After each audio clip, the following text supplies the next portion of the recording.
ಬಂದಾರೆ ಬಿಡಕೂಡದು. ಓಡಿಸುವ ಓಡಿಸುವ ಓಡಿಸುವ.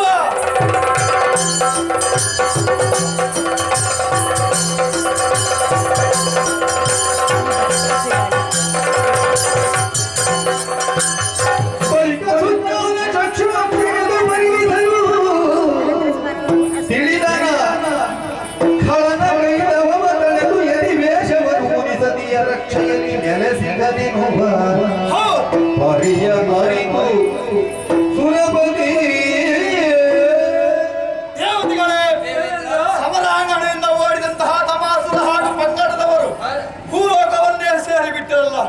ಓಡಲ್ಲಿ ಬಿಡಕೂಡದೆಲ್ಲ ಹಾಗೆ ಹಿಂಬಾಲಿಸಿದೆವು, ಬೆನ್ನಟ್ಟಿದೆವು. ಓಡಿದಂತಹವರು ಕಾಡನ್ನೇ ಹೊಕ್ಕರು. ಕಾಡನ್ನು ಹೊಕ್ಕು ಹೋಗುತ್ತದಾದ್ರೆ ಎಲ್ಲಿಗೆ? ಹೋಗಿ ಹೋಗಿ ಭೃಗುಮುನಿಗಳ ಆಶ್ರಮವನ್ನೇ ಸೇರಿದರಲ್ಲ.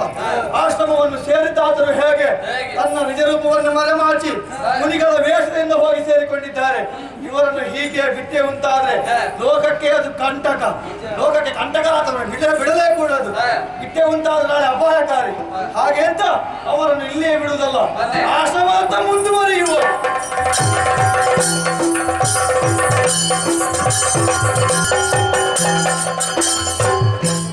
ಚಿತ್ತ ಪ್ರಭು ಪ್ರಭಿ ಮನದಿ ಕಲವು ತೆರೆದಲಿಯೋ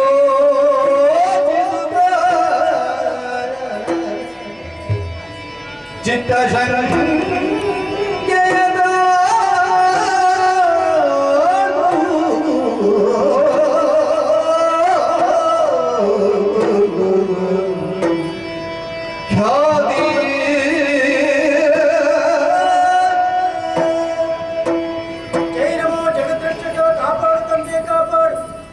ಸರ್ವೇ ಜನ ಸುಖಿಯೋಭವ.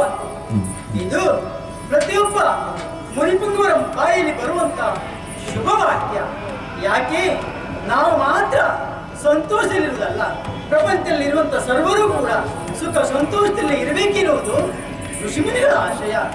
ಇದು ಪ್ರಗಮಹರ್ಷಿಗಳ ಪುಣ್ಯಾಶ್ರಮ. ಇದು ಈ ಆಶ್ರಮದಲ್ಲಿ ಅವರಿಗೆ ಮುತ್ತಿನ ಸತಿಯಾಗಿ ಖ್ಯಾತಿ ದೇವಿ ಎನ್ನುವ ನಾಮಧೇಯನಿಂದ ಆಶ್ರಮ ಧರ್ಮಕ್ಕೆ ಎಲ್ಲಿದ್ದು ಲೋಪವಾದಂತೆ ಇಲ್ಲಿ ನನ್ನದಾದಂತ ಕರ್ತವ್ಯವನ್ನು ಮುಂದುವರಿಸಿಕೊಂಡು ಹೋಗ್ತಾ ಇದ್ದೇನೆ.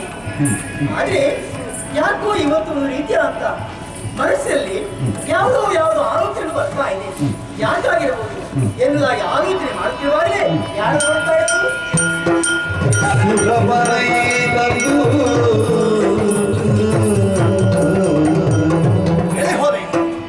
ಕಾಣುತ್ತ ವಂದಿಸುವುದರ ಜಂತು ಚಂದ ದೊಡ್ಡ ಪೀಠವಿದ್ದು ಆಶ್ಚರ್ಯಕ್ಕೆ ಕೊನೆ ಕಾಣ್ತಾ ಇದ್ದೀವಿ. ಸ್ವರ್ಗ ಲೋಕವೇ ದರಗಿಳಿಯುತ್ತೆ ಎನ್ನುವಂತೆ ನಮ್ಮ ಈ ಪುಣ್ಯಾಶ್ರಮದಲ್ಲಿ ದೇವೇಂದ್ರ ಹಾಗೂ ಅಷ್ಟದಿಕ್ಪಾಲಕರು ಎಲ್ಲರೂ ಬಂದು ನಡೆದವರಿದ್ದೀರಿ. ಮನಸ್ಸಿಗೆ ಬಹಳ ಸಂತೋಷವಾಯಿತು. ಆದ್ರೆ ಒಂದು ವಿಚಾರ, ಕಾರ್ಯ ಕಾರಣವಿಲ್ಲದೆ ಈ ಕಡೆಗೆ ಗಮಿಸುವವರು ನೀವಲ್ಲ. ಮುನಿ ಸತಿಯೇ ಮುನಿ ಸತಿಯೇ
ಸತಿಯಾದಂತಹವಳು ಲೋಕ ಕಲ್ಯಾಣದ ಚಿಂತನೆಗಾಗಿ ಯಾವತ್ತು ಕೂಡ ತನ್ನ ಚಿತ್ತವನ್ನು ಅದಲ್ಲಿಯೇ ಇಟ್ಟಿರ್ತಾಳಂತೆ. ಆದ್ರೆ ತಾವು ಯಾಕೋ ಏನು ಇಂದು ಮನಸ್ಸನ್ನು ಪರಿವರ್ತಿಸಿ ಕಂಟಕರಾಗಿರುವಂತಹ ಲೋಕಕ್ಕೆ ಅವರು ಅವರಿಗೆ ತಾವು ಪ್ರೋತ್ಸಾಹವನ್ನು ಕೊಡ್ತಾ ಇದ್ದೀರಿ ಎನ್ನುವ ಹಾಗೆ ಮನಸ್ಸು ಹೇಳ್ತಾ ಉಂಟು ತಾಯಿ. ತಾಯೇ, ತಮ್ಮ ಆಲಯವನ್ನು ಸೇರಿದ್ದಾರೆ ಹಿರಣ್ಯಕ ಪಟ್ಟಣದ ಒಡೆಯ ತಮಾಸುರ ಎನ್ನುವಂತಹ ರಾಕ್ಷಸ ಹಾಗೂ ಅದರ ಸಂಗಡಿಗರು. ಅವರೆಲ್ಲರನ್ನು ನಮಗೆ ಬಿಟ್ಟುಕೊಟ್ಟು ಲೋಕಕ್ಕೊಂದು ಉದ್ಧಾರವನ್ನು ಮಾಡಬೇಕಮ್ಮ. ದೇವೇಂದ್ರ, ಎನ್ನ ಮರೆಯುಳಿರುವ ಶಿಷ್ಯನ ಇನ್ನಿಯನು ಮಗವ